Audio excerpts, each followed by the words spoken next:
In today's video, you will learn how to sort text and tables alphabetically in Microsoft Word. To begin with sorting a list, start by selecting the text you want to organize. It is important that only the list content is highlighted, as Word will only sort what is selected. Once the text is selected, navigate to the Home tab. In the Paragraph group, choose the Sort option to open the Sort Text dialog box. This is where you define how Word should arrange your content. Inside the dialog box, under Sort By, make sure Paragraph is selected. Next to Type, choose Text. This tells Word that the content being sorted is regular text rather than numbers or dates.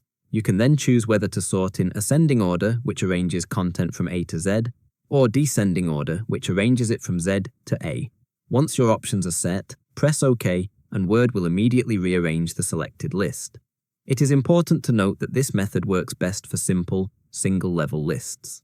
It will not correctly sort multi-level lists, as Word does not account for hierarchy when using this option. If you found this tutorial helpful, reward us with a like. Thanks for watching, and see you in the next video.